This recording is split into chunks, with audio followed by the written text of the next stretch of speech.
얼굴도 이름도 나이도 모르는 유령 같은 범인을 촉으로 잡아냈습니다. 이 범인 때문에 당시 신촌의 대학가에서는 비가 오는 날 여대생이 죽는다. 그래서 인근 대학에 다니는 여대생들이 극도의 공포에 떨었던 사건이기도 합니다. 추석 연휴 마지막 날 벌어집니다. 비가 부슬부슬 내리던 새벽 4시 30분경 대학가가 모여있는 한 파출소에 다급한 신고 전화가 걸려옵니다. 대로변과 인접한 골목길에 20대 여성이 머리에서 피를 흘린 채 쓰러져 있다는 내용이었습니다. 새벽에 운동 나온 동네 주민이 피해자를 발견하고 112에 신고를 했고요. 경찰관이 출동했을 때는 피해자가 이미 의식이 없어서 인근 병원으로 옮겨진 상황이었습니다. 의식이 없었다. 일단 피해 여성은 후두부를 강하게 공격당한 걸로 확인됐습니다. 병원 의사 말도 몸에 다른 외상은 없는데 머리를 심하게 다쳐서 뇌출혈도 심하다고 했습니다. 바로 수술하지 않으면 생명이 위태로울 정도였는데 두개골뼈가 조각날 정도로 함몰돼서 손을 쓸 수가 없다고 얘기했습니다. 두개골이 우리 뇌를 보호하는 그 뼈기 때문에 네. 굉장히 단단하고 네. 또 완충할 수 있는 이런 공간이 있어요. 그래서 네. 쉽게 이게 부서지지 않거든요. 아주 높은 곳에서 떨어지거나 정말 강한 타격, 그러니까 뭐 이런 주먹이나 신체 공격 가지고는 사실 부러지지 않습니다. 그래서 굉장히 그 위험스러운 범행 도구를 썼다라는 것이 이제 추측이 되고 네. 다른 외상이 없다라고 하는 것은 머리만 이제 집중적으로 공격했다 이렇게 판단을 할 수 있는 근거가 되죠. 일단 현장에서 피해자의 휴대폰과 가방이 없는 것으로 확인돼서 저희는 돈을 노린 강도 사건으로 추정했습니다. 대학생인데 새벽 그 시간이면 보통 이제 술자리 하거나 뒤늦게 뭐 어디 집에 가거나 어딘가 향하는 길일 텐데 어디 가는 길이었을까요? 저희가 가장 먼저 피해 학생 부모님께 연락을 드렸던데요. 그 전전날이 추석이어서 고향에 갔다가 새벽 기차를 타고 서울로 올라온 상황이었습니다. 부모님을 생각하면 지금도 가슴이 답답한데요. 그렇죠. 딸이 한 학기만 마치면 졸업이었거든요. 외지에 혼자 공부하면서 고생을 많이 했다고 하시면서 이제 다 키웠다 생각했는데 이런 일이 벌어지니까 굉장히 참담해 하셨습니다. 제가 정말 화가 났던 건 부모님이 따님에게 서울 가서 필요한 거 사라고 하면서 용돈으로 10만 원을 주셨다고 하더라고요. 범인이 그 돈을 가지고 왔던 겁니다. 그리고 그냥 돈만 빼앗은 게 아니라 너무 잔인하게 지금 그러게 두개골 한 머리 웬 말이야. 너무 잔인하잖아요. 네, 저도 부모님께 그 얘기를 듣고 이놈은 반드시 잡아야 되겠다 이렇게 네. 다짐을 했습니다. 20년 전이다 보니까 CCTV도 없고 피해 여성도 의식이 없는 상태잖아요. 네. 그래서 뭘 물어볼 수도 없는 상태라. 목격자는 있었나요?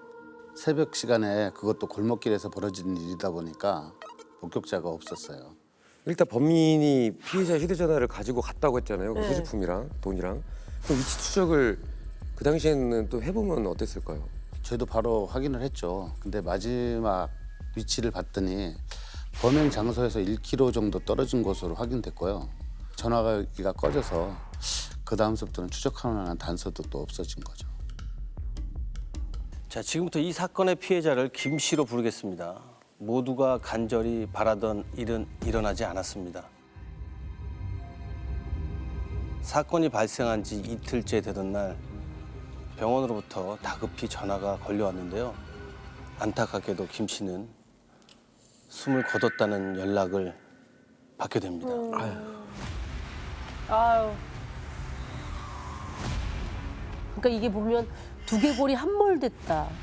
그럴 정도로 강하게 공격을 받아서 수술을 못해서 그렇게 된 거죠? 맞습니다.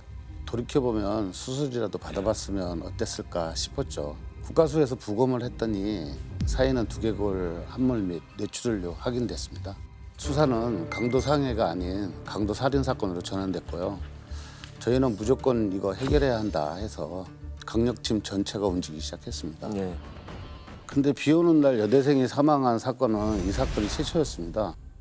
어머.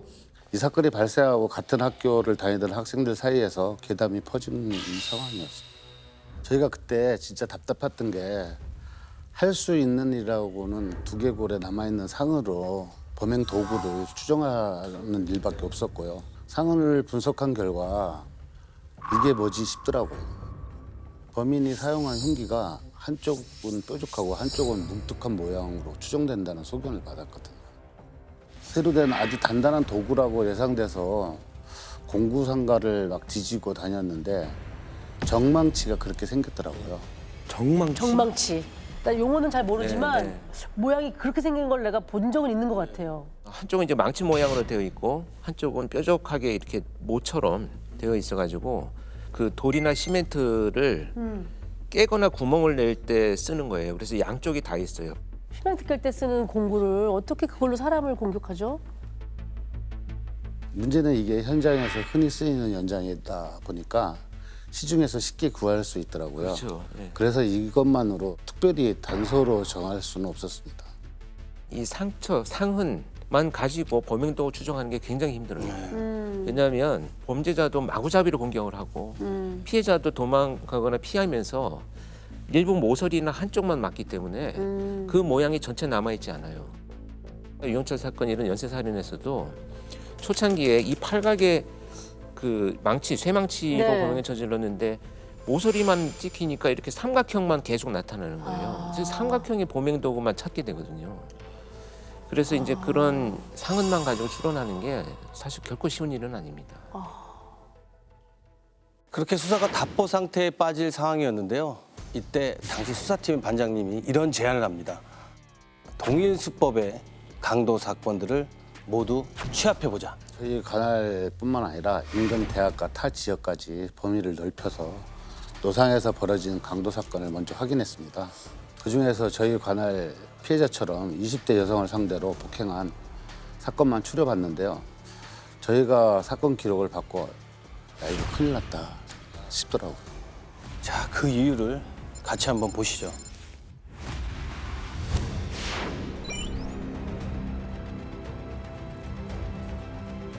어머, 대학이 모여 있네요. 7월. 어머. 어머. 아 진짜로? 어머. 5, 6? 한 달 반 사이에 7건이나요? 근데 지금 보면 8월에만 5건이에요. 8월 5일부터 8월 28일까지만 5건인데 시간대 보시면 다 AM 아침이에요. 어머, 새벽이네요. 네. 저희도 자료를 받아보고 아차 싶더라고요. 피해자들이 전부 범인에게 폭행당하고 지갑이나 가방, 휴대폰을 뺏긴 걸로 확인되었습니다. 이건 이제 그야말로 이제 전형적인 그 퍽치기 사건인데요. 이제 노상 강도를 이제 크게 두 유형으로 분류를 하면 퍽치기하고 아리랑치기 이렇게 구분하거든요. 네. 그러니까 퍽치기는 이렇게 범행 도구로 피해자를 완전히 공격해서 실신하게 만들고 금품을 강취해가는 거고, 아리랑치기는 소위 이제 뭐 취객을 상대로 해서 강도를 해가는 것인데, 당시에 이제 퍽치기 사건이 워낙 많다 보니까 전담반까지 꾸려져 있을 당시였었어요. 아, 진짜요? 치기 전담반. 저 사건 중에 저희 관할에서 벌어진 사건은 두 번째 사건과 마지막 사건 2건이었고요. 옆 관할에서 딱히 추적할 만한 단서가 없어서 애를 먹고 있었던 상황입니다. 근데 그러면은 저기 지금 나와 있는 7건도 다 비 오는 날 벌어진 거예요? 저희가 말한 그 괴담처럼? 7건 중 4건이 비 오는 날에 벌어졌습니다. 저희 관할인 마지막 피해자만 사망했었습니다. 아, 그러면 남은 다른 피해자분들이 지금 다 살아 계시면 목격했을 수도 있잖아요. 물어보면. 피해자가 목격자겠네요. 예. 피해자 김 씨가 후두부에 공격당한 걸로 돼 있잖아요. 네.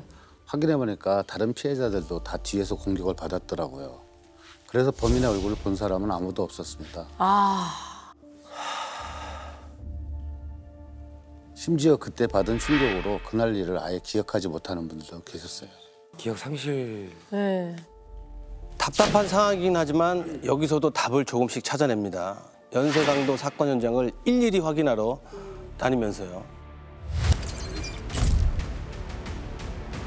여기도 그냥 여기도 골목이네. 골목이고요. 여기도 집 올라가는 그냥.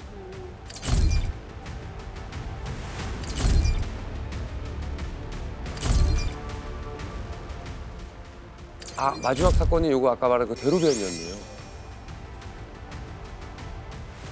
첫 번째 사건부터 여섯 번째 사건은 대부분 인적이 드문 주택가 안쪽 골목길에서 벌어졌는데요.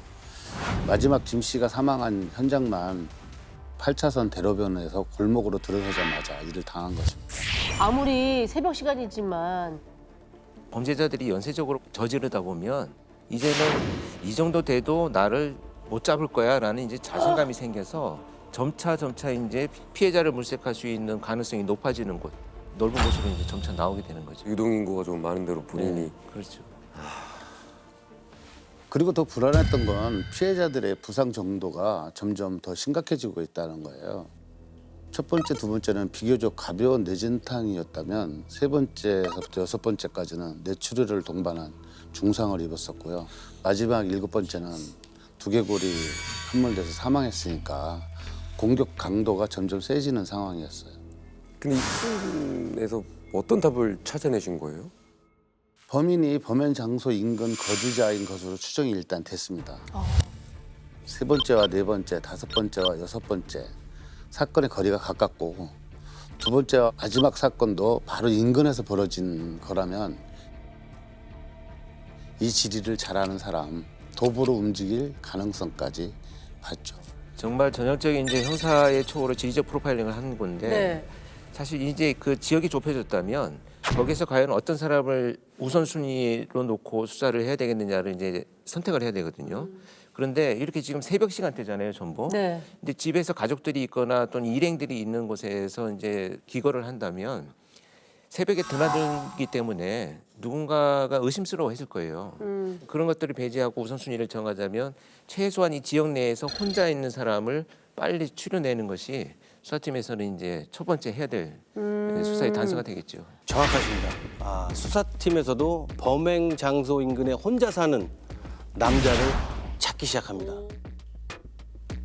혼자 살게 되면 음식을 1인분만 시킬 수도 있겠다 생각이 들어서 배달업소에 주문 내역 확인해서 주소지 확인하고 또 인적사항 확인하고 새벽에 또 혼자 다니는 남자들이 있거나 했을 때는 집까지 따라가서 범죄 기록까지 싹 다 뒤졌는데 그런데도 아무것도 뭐 잡히는 게 없더라고요. 새벽에 잠복하고 아침부터 탐문하고 저녁에 잠깐 또 회의도 하고 밤새 골목에서 또 잠복을 하러 갔습니다. 그러다가 어느 날 저희 팀 후배가 그러더라고요. 이거 영화 보고 혹시 모방범죄 아닌가요? 이런 얘기를 하더라고요. 아, 그 와일드라고 예전에 그 양동근 배우가 나온 그 영화가 약간 퍽치기 사건. 예. 맞습니다. 저희가 수사하던 그때 나왔던 영화였습니다. 그래서 비디오 대여점까지 싹 붙어서 영화를 빌려본 남자 중에 1인 가구, 전과자 일일이 다 확인했는데 그것도 허탕이었습니다. 그러니까 점점 지치더라고요. 더 이상 다른 방법이 없었던 형사님들은 그때부터 잠복 근무를 좀 더 체계적으로 작전을 짭니다. 수백 개가 넘는 골목에 어떻게 잠복을 하죠? 그러니까 범인이 어디서 나타날지도 모르는데 그러니까요. 예. 근데 이제 수사팀에서 잠복을 할 때는 아무데나 가서 잠복하지 않아요. 아마도 굉장히 분석을 많이 하셨을 건데 마지막 사건이 대로변과 골목이 연결된 곳이잖아요. 네. 그렇다면 범인은 이후에 대로변에서 범행 대상을 물색하고 이제 골목으로 따라 들어갔을 것이다. 그래서 최대한 많은 골목을 커버할 수 있는 대로변, 입구 이런 데가 이제 아마 우선순위가 되지 않았을까 싶습니다. 맞습니다. 강력팀 전원이다 해봐야 30명으로서 2인 1조로 하게 되면 15개 조가 되거든요. 네. 2인 1조로 잠복을 하기로 했습니다. 매일 밤 10시서부터 다음날 새벽 5시까지 잠복을 들어간 거죠. 그리고 수사가 시작되면서 형사님들에게 한 가지 습관이 생겼다고 합니다. 아침마다 매일 일기예보를 챙겨보셨다고 해요. 자, 그렇게 잠복 수사가 18일째 되던 날 비가 내립니다. 비가 올 때마다 무슨 일이 벌어질까 봐 잠복 내내 긴장을 하고 있었는데 괴담이 오히려 다행이었는지 그 무렵 10시만 되면 지나다니는 사람이 거의 없었습니다. 근데 한 새벽 3시 30분경 무전이 울리더라고요. 8번째 사건이 발생합니다. 어머. 옆 관할에서 골목길에서 발생했는데요. 이번에도 피해자는 20대 여성이었고요. 후두부를 함몰될 정도로 크게 다쳤지만 생명에는 지장이 없었던 것으로 확인됐고 휴대폰과 지갑을 뺏겼더라고요. 그래도 뭐 포기하면 안 되니까 서로 다독이면서 버텼죠. 그리고 10일 후 또 비가 내리기 시작합니다. 네, 또 비가 내리는 순간 오늘은 무조건 잡아야 된다 그 생각부터 들더라고요. 근데 이상하게 그날은 새벽 4시까지 잠복을 하는데 사람이 한 명도 안 보였습니다. 그래서 이래서는 안 되겠다. 시간은 가고 마음은 자꾸 초조해지고 가만히 있을 수가 없더라고요. 사람이 있어야지 범인도 나타날 것 같아서 자리를 옮겨보자. 사람들이 좀 다닐 만한 곳으로 가보자. 그래서 그 골목에서 나와서 대리번호로 차를 운전하고 가고 있는데 그때 멀리서 뭔가 눈에 들어오는 게 있더라고요. 어떤 여성분이 혼자서 우산을 쓰고 횡단보도 앞에서 신호를 기다리고 있더라고요. 그래서 속도를 줄이고 횡단보도 쪽으로 가면서 창문으로 쓱 봤더니 외국인 여성이었습니다.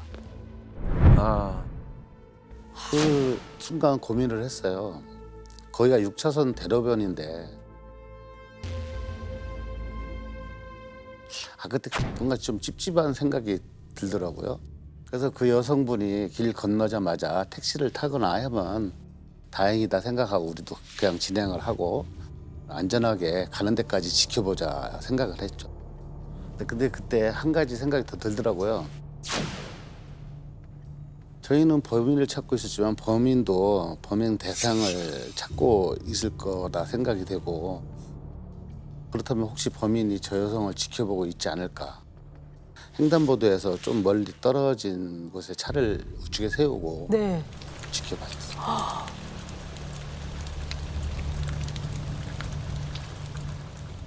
자, 잠시 후 신호가 파란불로 바뀌고 여성분이 횡단보도를 건너갑니다. 네.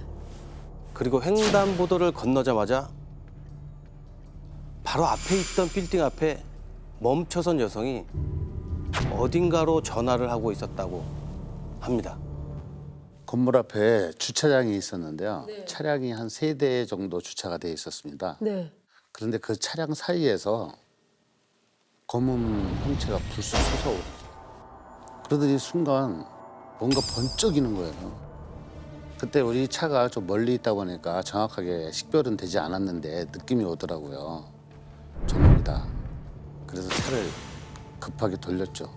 근데 좀 거리가 멀다 보니까 네. 별 생각이 다 드는 거예요. 가다가 이미 피해자가 생기겠구나. 이거 어떡하지 하면서 걱정을 하면서 차를 빨리 돌리는데 그 시커먼 여성 뒤로 바짝 붙더라고요. 근데 그때 네. 천만 다행스럽게도 신문 배달부가 오토바이가 쫙 오는 거예요. 그 여성 신문 앞으로. 배달하는 오토바이가. 네. 그러니까 그 놈이 갑자기 후다닥 하면서 다시 차 뒤로 숨었어요.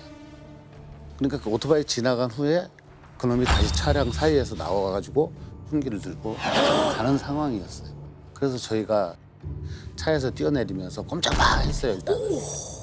그리고 그 놈에게 달려갔죠. 근데 그 놈이 저희를 보더니 들고 있던 야구 방망이를 휘두르면서 저희한테 이제 위협을 하더라고요. 그걸 저희한테 휘두르더니 저희를 향해 던지고 이제 도망가기 시작했어요, 골목길로. 네. 그리고 결국 골목에서 몸싸움 끝에 그놈을 수갑을 채웠습니다.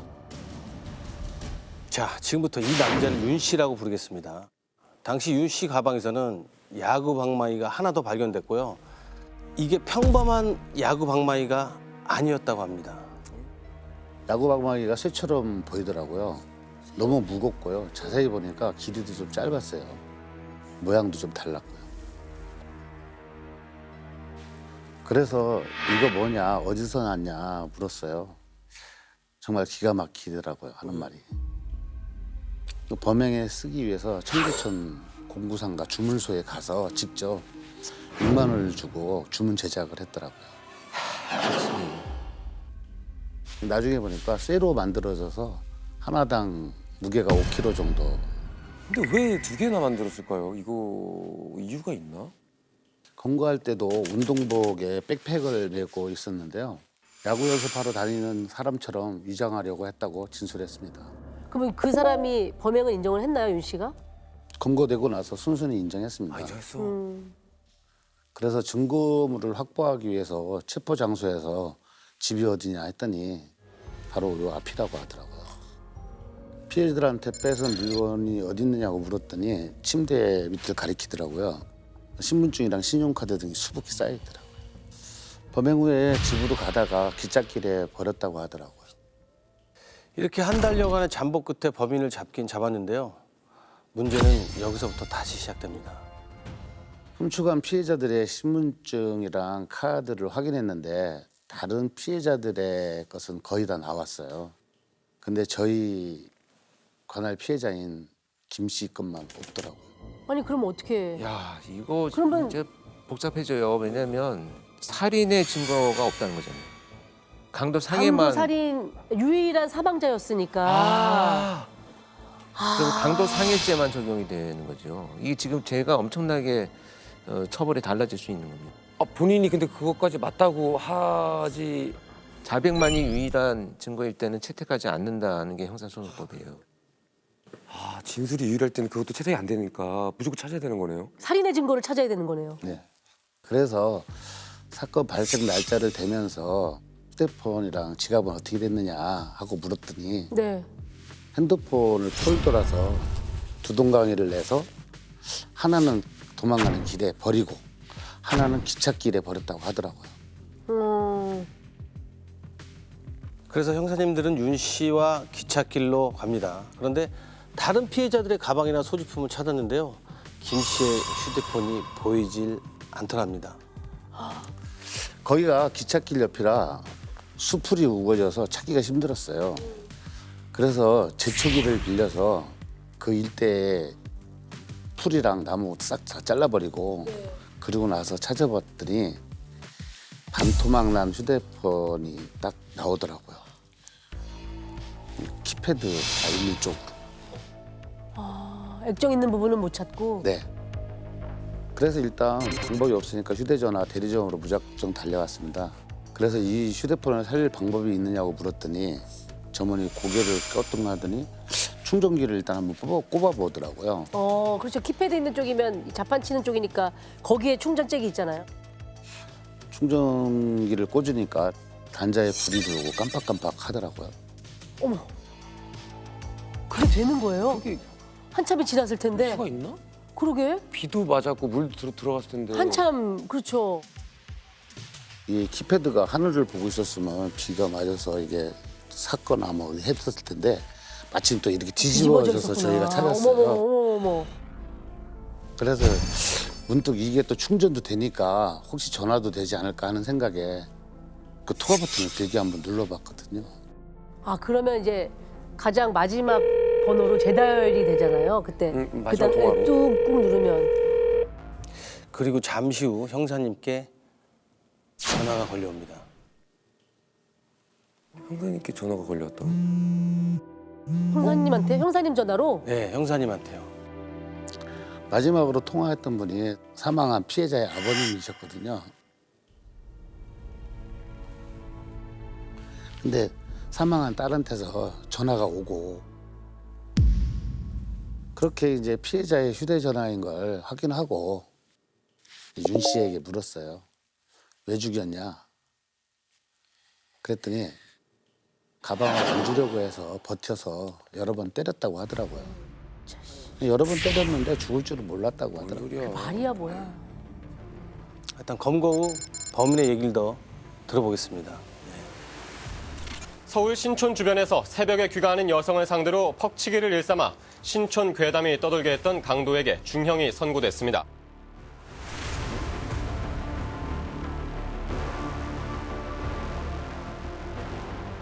채권자들한테 너무 시달리고 뭐 채권자들이 뭐 이게 사람 풀어서 찾으면 뭐 죽여버리니 어쩌니 그런 게 너무 무서웠습니다. 사업을 하다가 실패해서 한 2억 원 정도의 빚을 졌다고 하더라고요. 빚 때문에 이혼하고 가족들이랑 떨어져 살았다고 하고요. 피해자들에게 뺏은 돈이 80만 원이었습니다. 그 얘기를 듣고 참 기가 막히고 맥이 탁 풀리더라고요. 지갑에서 10만 원이 나올지 100만 원이 나올지 아무도 모르는 것 아니냐고 하더라고요.